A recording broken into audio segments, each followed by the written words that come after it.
Welcome to episode 1. This is the very first brand new, sparkly, shiny podcast from Witness the Fitness, the Witness the Fitness podcast. We're going to discuss and we're going to ramble everything from fitness-related topics, health, nutrition. We're going to look at daily motivation. We're going to look at trends and news stories and events that are going off. And as always, we're going to try and get questions and answers from you, the listeners.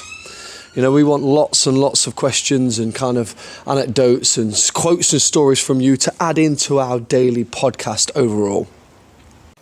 But more importantly, today's episode. We've got a great episode for you today. We're going to look at Mythbusters and look at whether exercise is the best way to lose weight. We're also going to look at whether sex and walking has good calorie burn and which one's better, bumping hips or just going for a little stroll basically. We've got some current events from my home city of Nottingham. We've got some daily motivational quotes that are really powerful to hopefully reset your mind and get you moving forwards. Within our food for thought segment, we're going to look at the kind of counting calories argument that seems to be going off in social media. And as always, we're going to finish with some questions and answers. And importantly, I've had a question about Jodie's back. She's hurt her back and what she can do about it. Anyway, let's get into it. It's time for Mythbusters. Cut through the crap and get straight to the facts. Let's go! I want to start today's episode with a bit of a fact and a bit of a myth bust. The other day, or was it 2 days ago, I had one of my members ask me, what exercises burn the most calories? So, you know, there's loads of different exercises. And weirdly, a roundabout answer is like, well, it don't really matter. It don't really matter. Just move. Just, you know, we don't really use exercise for calorie burn. It's a secondary contributor. We should be really looking at food and nutrition. But, you know, we started looking at what does research tell us, and it's generally indoor cycling because you can keep your heart rate up. It's low impact, and if you push it right, and the heavier you are, the more calories you'll burn. And as we're talking, you know, we start moving into the same conversations that generally it always does, which is more of a tongue-in-cheek sexual innuendo. And, you know, well, what about sex? Does sex burn a lot of calories, and what's its comparison to? And the answer really is no, not really. You'd probably better off going for a brisk walk in terms of calorie burn. You know, let's be honest. If you're on the bottom, if you're going missionary, then how many calories are you burning there? You're just kind of laying there enjoying the ride as such. You ain't burning nothing. If you're on top, depends on you kind of how vigorous you're going for it, I guess. You know, what was your intensity level like? And then obviously the kind of final point to that is duration. How long are you really lasting? Not what you think, like, honestly, how long are you going for? So if you want to use sex as burning calories, then one, you need to jump your heart rate, you know, get it up, get it pumping, and sustain it for a duration. But let's be honest, most people, unless there's some kind of nymph, is going to be lasting a lot longer going for a brisk walk, and that brisk walk will probably maintain their heart rate higher than getting their, you know, we'll just say they're, how are we going to put it nicely without offending anyone? We'll just say bumping the hips. You know, brisk walk versus bumping your hips. It's probably the brisk walk that's gonna burn more. But, you know, on the topic of sex, is it good for health? Yeah, it is on all levels. So, you know, if you haven't had any in a while, probably get to it. It is good for your heart health and you just kind of general well-being and connection to loved one if you are doing it with a loved one and not just some kind of, you know, you're not just some creature of the night. Yeah, you don't want to do that. That's not great for your health. You'll end up getting something that you shouldn't do. Anyway, we're going to move into our first segment. First segment is what is happening. It's time for What's Happening? A look at current events, news, and happenings in the health and fitness world. Let's go! So those that know me know that I'm based in Nottingham, right in the heart of the East Midlands. Great city.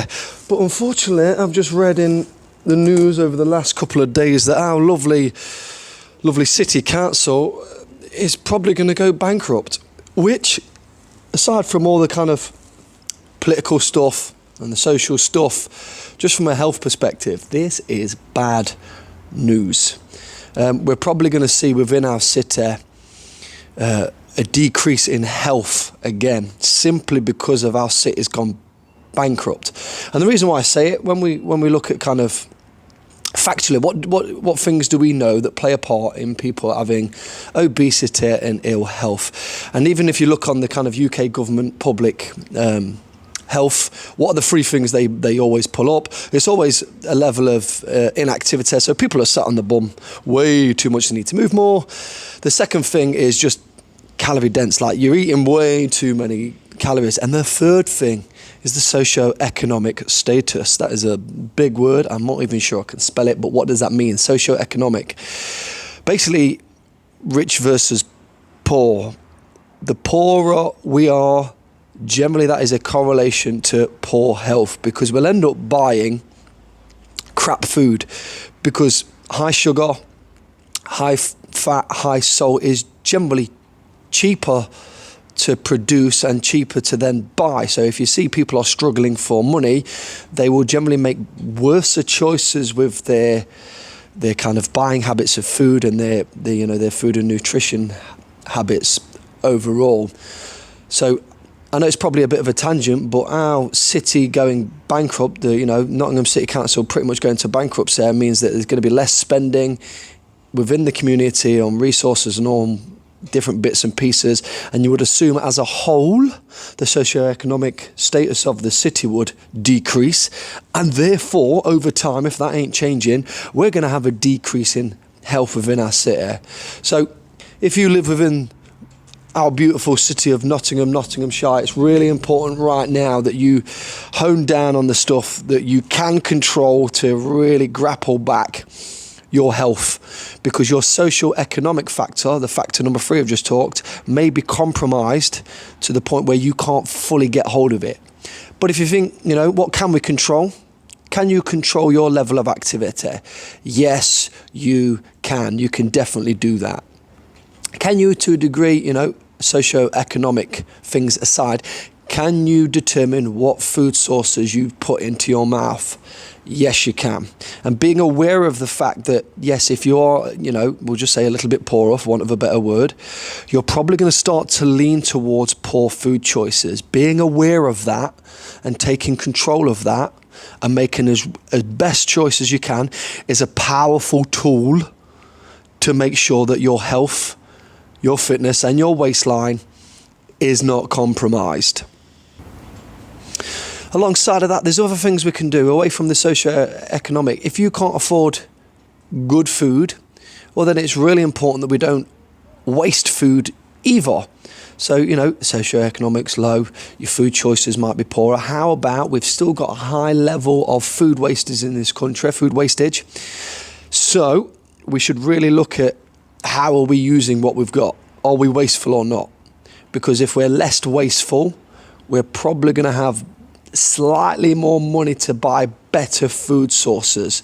So weirdly, that comes down to our management of our money and management of our kind of buying habits and our food that we're getting. So even though the country, it's probably next if I'm honest, the county, the city of Nottingham is probably moving into bankruptcy, and it's going to be not great for our beautiful city. You can do some stuff about it. It's not the end of the world. It will affect you, but you need to be aware of it so you can get hold of it and not have a detrimental effect overall. Obviously, that's what I think. If you live in Nottingham, what do you think to that? Is that news to you? Is that complete? I didn't know the fact that the city council was pretty much going to go bankrupt. What's your buying habits like? Have they changed since the last year and a bit with us, high interest rates and stuff? Have your habits changed? Are you healthier now, or has your health deteriorated since that point? I'd love to know what's going on with you. You can always drop me a message on our socials. You can find them in the descriptions and stuff. And I'll feed back in that in the next episodes, whether you're, do you feel that you and your health has deteriorated since the kind of economic challenges we're currently facing? I'd love to know what you think and love to hear off you. But overall, staying healthy does require a bit of discipline and motivation. So that's going to move us into our next segment. Let's take a look. It's time for daily motivation. Stories, quotes, and ramblings to get you going. Let's go!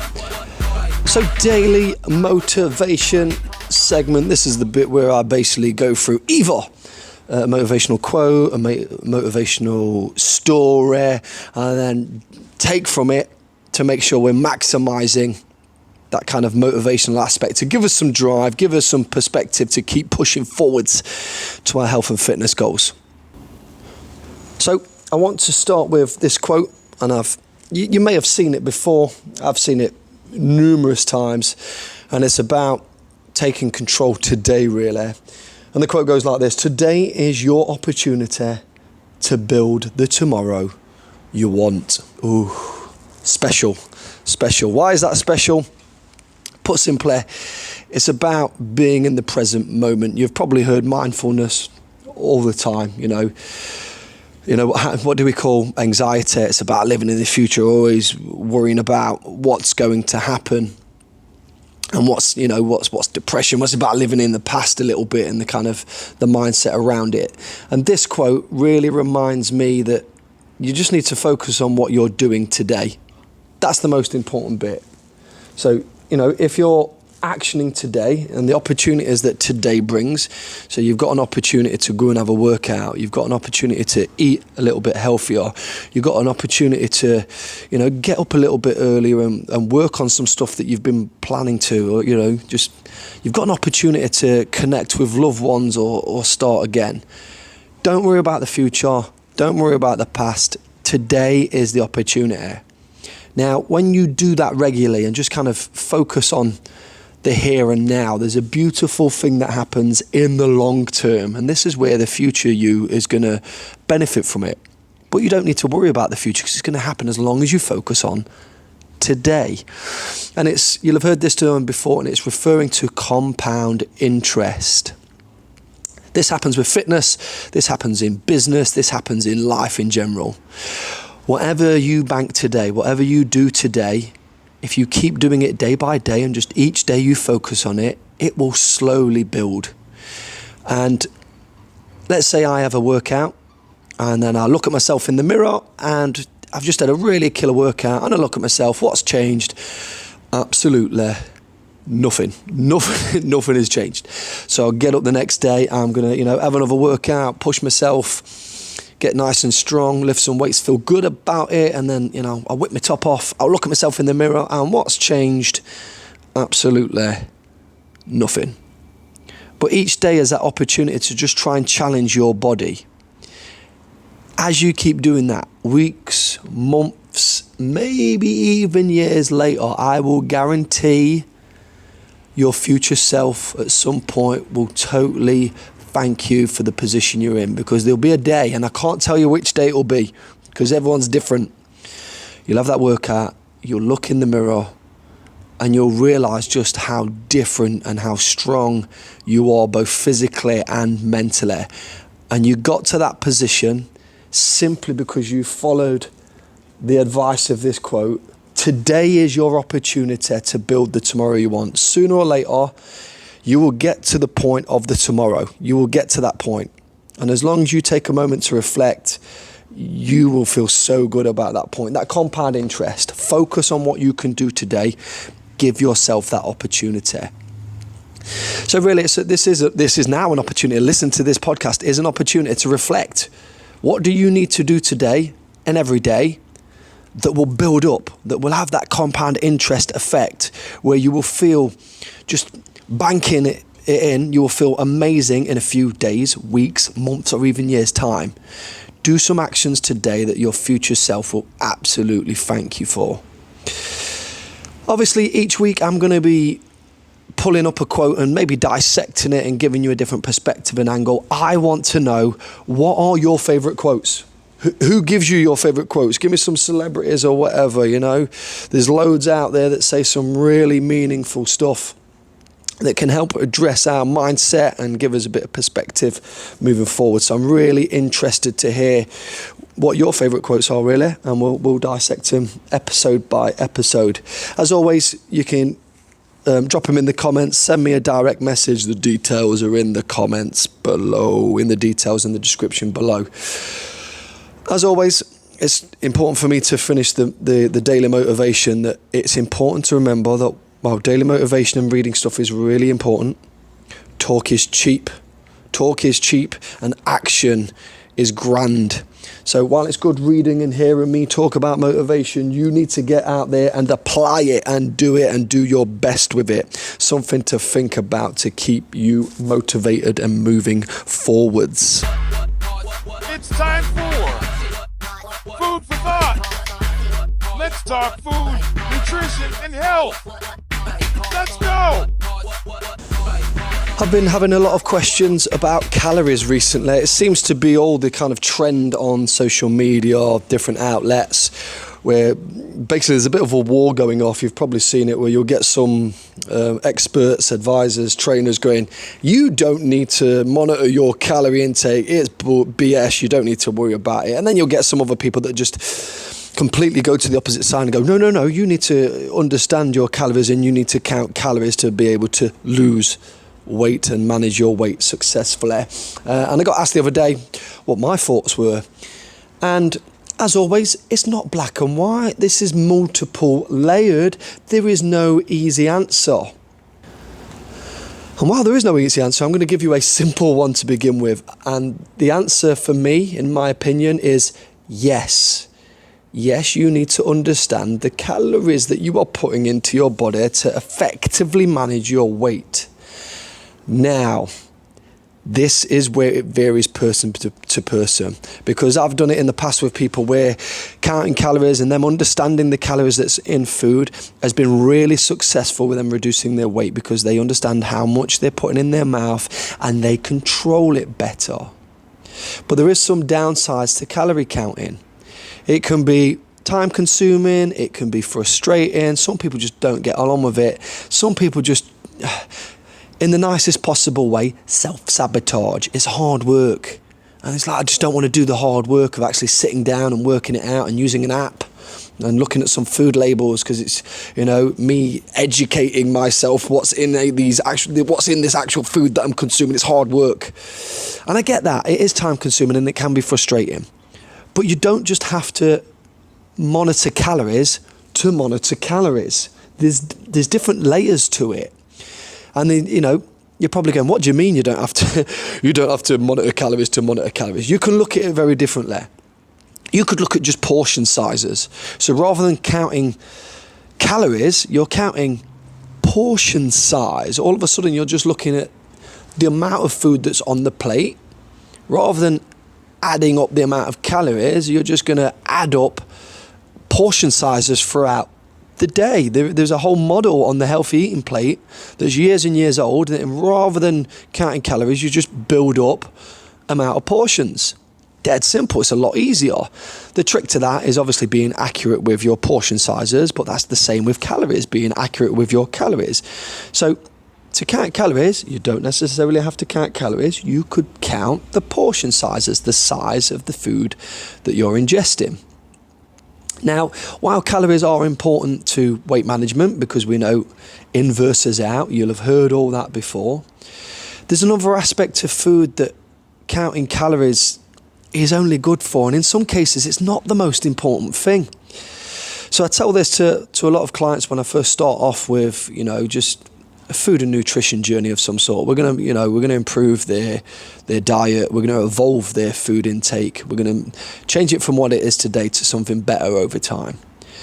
There is 4 aspects that I always tell people to focus on when it comes to food. And these 4 aspects are really important and all have their own their own position within your food intake and your diet. So the first thing is health. You need to eat food that is healthy for your body and gives you the nutrients that you need. So health for me, number one. Second thing is weight management. The thing that the fitness industry always push, that is their main aspect. You know, people come to the industry going, I want to lose weight. And the industry sometimes too eagerly responsive, I will help you lose weight, even if it's detrimental to your long-term health, you know, eliminating carb intake, reducing calories to crazy low amounts just so we guarantee weight loss. It's not great, but that is one aspect that we should be eating for, and that part is about calories. So we've got health, we've got weight management. The third thing is performance. If you're coming to train and you're exercising regularly, there's an energy demand, a higher energy demand on the body, and we need to make sure that the food intake, the calories and the carbs and the other bits and pieces that we're ingesting are helping us, one, perform, and two, recover from said performance. So this is where your carbohydrates to help you perform, and then your protein to help you recover. And, there's specific numbers to that, depending on, your body composition, how much muscle is there, how much, overall fat of there is and getting that balance right, your height and your weight versus the amount that's put in the composition of you. So we've got health, we've got weight management, we've got performance, and then the final thing is pleasure. This isn't a small thing, it's not huge, and most people have the pleasure aspect, the biggest aspect of their diet. You can enjoy your food, even said things that are meant to be so-called good or so-called bad for you. As far as I'm concerned, there is no good or bad foods.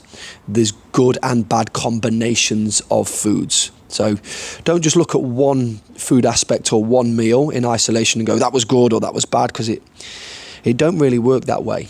For me, you need to look at the whole selection of food and meal intake and go, collectively, when you look at that, is that a good aspect overall in terms of health, weight management, performance, and pleasure?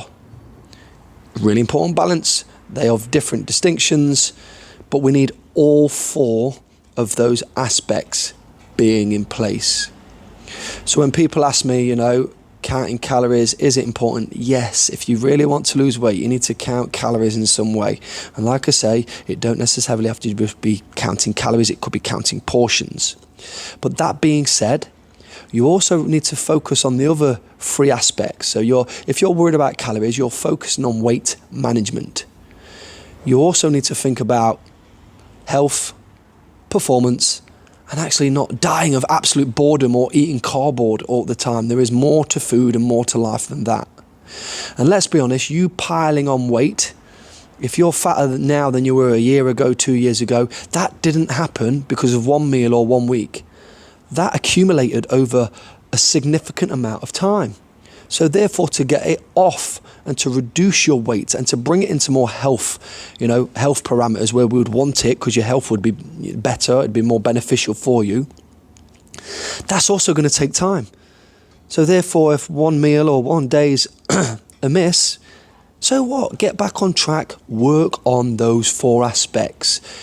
Each day or each kind of week that you've got an agenda of your food, it might be an agenda of just eating healthy, or cut out stuff that is adding to bad combinations of foods within your diet. You're regularly eating way too much sugary stuff, for example. Then reduce that, change that for more healthier aspects. So when you look at your diet overall, there's more, as a combination, healthier choices being made. I want to know what you struggle with, or whether you've been kind of hyper-focused on just one of those four aspects that I've mentioned. Are you just solely focused on weight management, and you need to maybe look at some of the other things like fueling more effectively for exercise, or actually just eating healthier so we feel better and we don't feel as lethargic and sluggish? If you've got any questions or any topics or points that you want me to cover in the next episode, again, message it over to me, let me know, and I will cover as much as I can within the next episode and give you some food for thought. Talking about questions, I put it out to my community. I needed some questions so I could answer them for this first episode, and I'm gonna pull out some of the questions that I think will be helpful and useful and answer them in today's podcast. Q&A. Your questions answered. Let's go. First question is from Lucy. What is the best exercise? A classic question, I must say, and one that's not really got a direct answer, but let's delve into it. Put simply, the exercise and the style of training that you do, that you like, that you will continue to do and be consistent with alongside some healthy food choices. That is the best exercise ever. The reason for it goes back to our motivational quote. What you do today compounds. If you every day just do a bit of training, and I don't care what it is, just do a bit of physical activity where your heart rate goes up, you challenge your muscles, you challenge your mind, you get your joints moving, and then you make some good food choices with that. You'll look in the mirror and absolutely nothing changes. But given time, given consistency, given patience, given some perseverance when things aren't going too well, but you still stick to what you know you should do daily, that exercise will give you the best weight management and help you lose weight overall. Now, when we start looking at exercise for fitness, that's a different question, completely different question. And it depends on how you define fit. You know, what do you want to get out of fitness? And if you come to someone like me, I'm very much holistic. I want you to be a really well-rounded, strong, fit individual. You've got a good set of lungs on your own heart, so you've done some cardio. You've got a good baseline of strength. You can lift some weights, predominantly building up to, really managing, lifting your own body weight, pushing your own body weight, that kind of thing.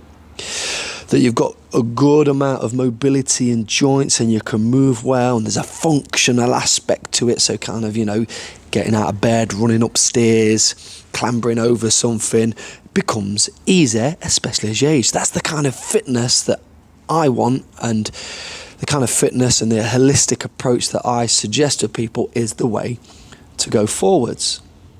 So that being said, if you really want the most out of fitness and you want it to influence your weight management, you want to get really healthy results, you want to be resilient to the world around us, then over time you need to build up your body to have a very holistic approach where it is strong, it is mobile, it is flexible, it has got a good set of lungs on it. All these aspects, all the different aspects that we should be working on within our training, not just one thing. You generally see that people usually fall into two categories. They're either, they love the strength and all they ever do is lift weights, or they just love the cardio and all they ever do is just cardio. You need to do it all. You need to do bits of it all. And, you can go through phases with this as well. If you look at strength phases, I might spend a bit of time where over the next 6 to 10 weeks, all I'm really doing is working on my strength. But there might be a block after that where I've got 5 or 6 weeks where all I really focus on is cardio. I might do a bit of strength here and there, but there's a bigger aspect of cardio. But in the long run, in the long term, I'm building it up and I'm going, to and fro different aspects of training, and I'm working on stuff that I know I need to work on. That will give you the best results, including any weight management results. The best exercise is the one that you're going to turn up and do consistently. Over time, you just need to make sure that while you're doing it consistently, you're doing different things. The next question is from Jody, and it's really simple. I've hurt my back. What exercises can help me? And as always, you're never going to get a straight answer from me. You're going to get the context applied. So let's go. First of all, if you've hurt your back, the first thing you should be going to see, or the person you should be speaking to, is a physio. That being said, there is some stuff you can do to help you in the meantime before you've had a chance to get in contact or speak to a physio. Some of the things is, how have you hurt your back? Is it just you woke up one day and your back's sore, or was you exercising and within the exercise you've pulled your back? Or was you exercising the next day your back's hurting? All three of these situations and the context are completely different, and you may need to manage them differently. So let's take the first one where I ain't really done anything, I've just woke up, my back hurts. I would assume, and it is an assumption because you need to go and see someone, but I would assume that this has been built up over time. And if there is no immediate causer of said pain in the back, I would assume that maybe there's some mobility issue or posture issue that's slowly but surely maybe getting worse and maybe causing you some pain, and that'd be something that you'd need to check. The second thing, let's say you jarred your back in deadlifting, in an exercise. The first thing is just let that recover, let the pain subside. There's a lesson to learn there. Was you moving as well as possible? Have you tried biting off more than you can chew? You know, while we have to push to limits to improve ourselves, there is a point. You don't always have to be pushing yourself to the max that you kind of break. You know, you just need to work hard, leave a bit in the tank, and every now and then when you plateau, that's when you have to really push. So if you kind of bitten off a little bit more than you can chew, you need to step back. You just need to give your back a bit of time. I mean, if you look at average recovery time, it's around 6 weeks. Anytime you go to a doctor or a physio, they'll always go, give it 6 weeks because the healing time is there. So it might just need a bit of a rest. Now, let's say you had a solid deadlifting session, felt really good, and then the next day your back's really sore. Now, your back is full of muscles, and when you train any muscle, you can get what's known as DOMS, delayed onset of muscle soreness. So sometimes when you tear your muscle down from lifting weights, and that's what we're trying to do, there is a soreness phase that we have to go through, and your back is no different. Sometimes I speak to people where the moment they get DOMS in the back, they think that, oh my God, my back's been pulled and it's, that shouldn't be happening, and it's not the case. Now, a really easy thing to do to see if this is DOMS or not is go and do some really light exercise. So go and do some low impact cardio and do some stretching for your back, for your hips, and just get things moving. If it reduces the pain or takes the pain away, you've got DOMS. If it doesn't, you're more likely bordering on injury where you've just done a little bit too much, and you probably need to give it more rest time along with some mobility exercises, and you probably need to go and speak to a physio. So there needs to be context around and a little bit of thought around how you've hurt your back and potentially what you need to do about it. In most cases, from my own experience, most people with just a bit of light cardio and light stretching, specific stretching for backs, hips and shoulders, can reduce their back pain and their back DOMS quite significantly. Now, obviously, this section of the podcast can only work if you send in your questions for me to answer. And I don't care whether they're on health, fitness, nutrition, current trends, something that I've mentioned today. I want to know what you think. I want to answer your questions. I want you to benefit from this podcast. So please make sure you send me your questions. You can send them in the link below. You can message me on socials. Just send them my way with your name, or if you don't want your name, I'll just leave it anonymous. I'll go anonymous says, but I want your questions because I find they will help most people best. I'm also looking for guests, special appearances, some guests, whether that be people sharing experience or I'm getting experts in to talk about different aspects. In episodes coming up, I'll be getting people that are big into high rocks and different fitness events. I'll be getting people that have, got experience within sports performance, a whole host of different things. If you want a particular theme within a episode covering, again, just message me, let me know, and I will do my damnedest to make sure that I can get someone in or cover the themes or topics or current agenda in the next episode.